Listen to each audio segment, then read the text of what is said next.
की ताकत, उससे हम वादा करते हैं कि संविधान के खतरे को आने नहीं देंगे और संविधान पर निछावर होने के लिए लाखों भीम आर्मी आजाद समाज पार्टी कार्यकर्ता सड़कों पर। लेकिन वही आपको होशियार रहना होगा। बिहार में चुनाव आ रहा है, आपको जाति के नाम पर वो लोग भेजेंगे अपने लोगों को। जैसे इसी शहर में मोतिहारी का एक व्यक्ति जो अपने भाजपा के इशारे पे, अपने आला कमान के इशारे पे ये बोलता है कि भीम आर्मी देशद्रोही संगठन है और भीम आर्मी की फंडिंग देश विदेशों से होती है। मैं अपने जिलाध्यक्ष की तरफ देखता हूँ, मैं अपने कार्यकर्ताओं की तरफ देखता हूँ। कई बार उनकी पॉकेट में इतना पैसा नहीं होता कि बाइक के में तेल भरा सके। हमारे कार्यकर्ताओं की जेब में कभी इतने पैसे नहीं होते कि वो माला खरीद सके। हमारे कार्यकर्ताओं की जेब में कभी इतने पैसे नहीं होते कि अपनी बीवी और बच्चों का इलाज कर सके।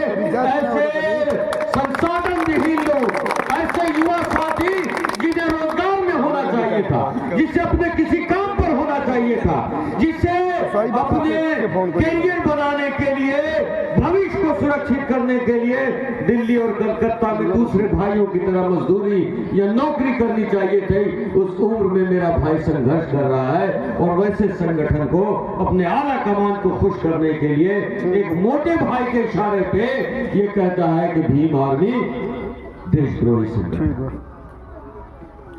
और तो एक दिन गुजरता है, कहानी तो अब शुरू होती है।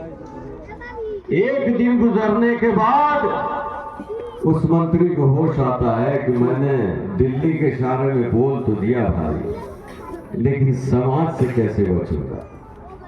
तो वो मेरे कुछ दोस्तों को संपर्क करता है और ये कहता है कि अध्यक्ष जी तो मेरा फोन नहीं उठा रहे, मेरा ये मैसेज उनको दे दीजिए कि दूर से ही पैर छू के माफी मांगता हूँ, मेरा राजनीतिक भविष्य बचा है। औकात समझने में 24 घंटे नहीं लगे, नशा सत्ता का उतर गया उस मंत्री का। और मैं जानता हूं कि ये समाज बख्शेगा नहीं, गन्ना चूसने के लिए जरूर छोड़ देगा। तो लेकिन मैं उस नेता के खिलाफ नहीं बोलता, अपने कार्यकर्ताओं को भी कहता कि उसको मत बोलो। क्यों? क्योंकि पेड़ काटने के लिए जो कुल्हाड़ी इस्तेमाल होती है उसमें हमारे हिस्से से निकली हुई टहनी को जब तक नहीं लगाता तो कुल्हाड़ी पेड़ नहीं काट पाता। तो हम कुल्हाड़ी पर वार करेंगे, उस पेड़ पर नहीं करेंगे, क्योंकि हमसे ही निकला है वो। और बाबा साहब के रहमो करम तक जहां तक चला गया, आज उसे भूल गया है, उसे हम माफ करते हैं। लेकिन जो कुल्हाड़ी इस्तेमाल हुआ है दिल्ली से, जिसको खुश करने के लिए, जिसके इशारे पे बयान दिया गया है, क्योंकि उसको डर हो गया है। क्या डर है? कि पूरा 85 चंद्रशेखर आजाद की केतली लेकर घूम रहा है। और हम केतली भी कहां से लाए? केतली हम मोदी से छीन कर लाए। हमने कहा कि भैया तुम्हारी चाय तो भारत पीना नहीं चाहता, तो केतली छीन लो, मोदी की चाय बनना बंद हो जाएगी। तो हम केतली छीन कर ले आए।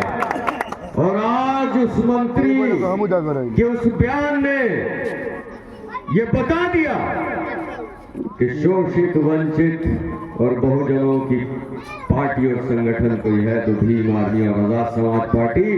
तभी तो वो मजबूर हो गए ये बयान देने के लिए, हमारे खिलाफ बोलने के लिए। तो मैं ज्यादा समय नहीं लूंगा, अंधेरा होने वाला। मैं सिर्फ ये कहने आया हूं कि अगर आजाद समाज पार्टी के विधायक आपसे भेजे तो बदलाव क्या होगा? समान शिक्षा, चाहे मुख्यमंत्री का बेटा हो या मजदूर का, एक स्कूल में पढ़ेगा, निजीकरण शिक्षा से हटा दिया जाएगा। डीएम साहब का बेटा भी वही पढ़ेगा जहां मेरी ये नन्ही मुन्नी भाई, बहनें और भाई